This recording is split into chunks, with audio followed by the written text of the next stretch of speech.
Baik, saya Bea Oktaviani, NIM 24913803551. Saya akan menjelaskan konsep dasar pemasaran syariah. Konsep dasar pemasaran syariah adalah kegiatan pemasaran yang dilakukan sesuai prinsip-prinsip Islam, yaitu berlandaskan kejujuran, keadilan, transparansi, dan juga keberkahan. Tujuan pemasaran syariah ini juga ada, yaitu mencari keuntungan, tetapi juga memperoleh ridho Allah dan memberi manfaat bagi masyarakat di luar sana. Adapun penjelasan tentang konsep dasarnya, yaitu yang pertama itu ketuhanan atau rabbaniyyah, yaitu pemasaran dilakukan dengan kesadaran bahwa semua aktivitas yang diawasi oleh Allah Subhanahu wa Ta'ala. Yang kedua itu ada etis atau akhlak, yang dimana kita itu harus sopan dan juga beretika terhadap seseorang atau masyarakat di luar sana. Dan juga realistis, yaitu al-waqiyah, yang dimana kita harus bersikap fleksibel, yang dimana kita itu sesuai kenyataan dan tidak kaku, tetapi juga tetap dalam bahasa syariah. Kita boleh mengikuti kemajuan zaman, tapi harus mengikuti syariah. Terakhir yaitu humanistis atau insania, yaitu syariah yang bertujuan menciptakan kesejahteraan manusia, yang dimana kita melakukan perjualbeli tanpa merugikan pihak lain. Baik, selanjutnya saya akan menjelaskan tentang tujuan pemasaran syariah, yang dimana yang pertama itu adalah dengan cara halal, jujur, dan transparan, yang dimana hal tersebut akan memberikan kepuasan terhadap konsumen kita. Yang kedua itu adalah mendapatkan keuntungan, yang dimana kita berbisnis itu tentunya ingin mendapatkan keuntungan, tapi juga dengan hal-hal yang harus sesuai dengan syariah Islam dan juga tanpa riba.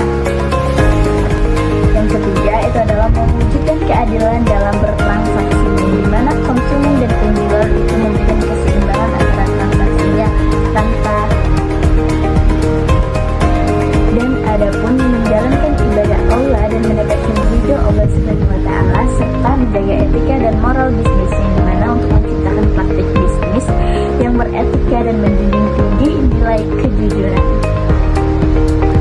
Jadi kesimpulannya, tujuan pemasaran syariah adalah memperoleh keuntungan yang halal dan berkah, dan juga membuat kepuasan kepada konsumen, dan juga menciptakan keadilan dalam bertransaksi, serta membangun hubungan jangka panjang, dan juga memberikan manfaat bagi masyarakat luas dan mendapatkan ridho Allah Subhanahu wa Ta'ala. Sekian penjelasan dari saya, terima kasih. Definisi pemasaran. Pemasaran diidentifikasikan sebagai proses menciptakan, mengomunikasikan, menyampaikan, dan menukar nilai kepada pelanggan untuk memenuhi kebutuhan dan keinginan mereka. Menurut para ahli, pemasaran melibatkan perencanaan produk, penetapan harga, promosi, distribusi barang dan jasa, membangun hubungan dengan pelanggan. Tujuan utamanya adalah memberikan kepuasan pelanggan dan menjaga hubungan jangka panjang. Di sini saya akan menjelaskan definisi pemasaran Islam.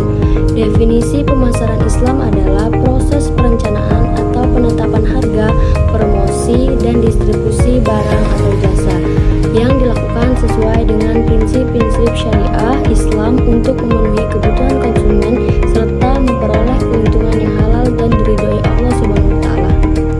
Dalam pemasaran Islam, kegiatan bisnis tidak hanya bertujuan mencari laba, tetapi juga memperhatikan nilai moral, etika, tanggung jawab, kejujuran, keadilan.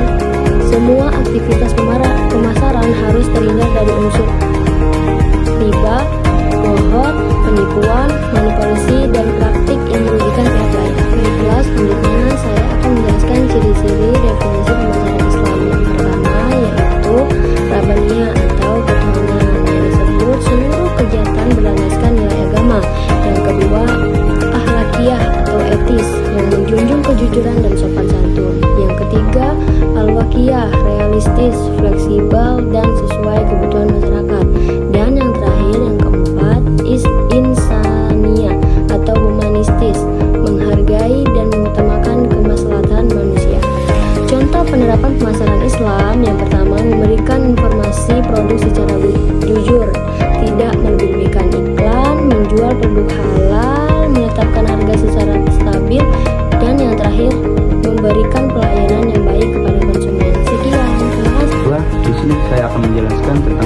pemasaran dalam Islam. Prinsip pemasaran dalam Islam adalah pedoman atau aturan dalam kegiatan pemasaran yang berdasarkan ajaran Islam, Al-Quran, dan hadis.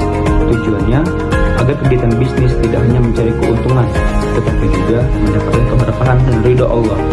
Berikut beberapa prinsip pemasaran dalam Islam. Yang pertama, jujur. Dalam pemasaran, penjual harus berkata jujur mengenai kualitas, harga, dan kondisi produk. Tidak boleh menipu atau melebih-lebihkan barang dagangan. Yang kedua, amanah.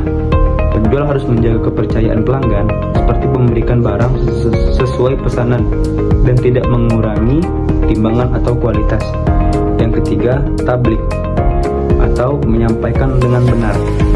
Informasi tentang produk harus disampaikan secara jelas dan benar kepada konsumen agar tidak menimbulkan kesalahpahaman. Yang keempat, fatonah atau cerdas dan profesional. Seorang pemasar harus memiliki kemampuan dan strategi yang baik dalam menjalani usaha,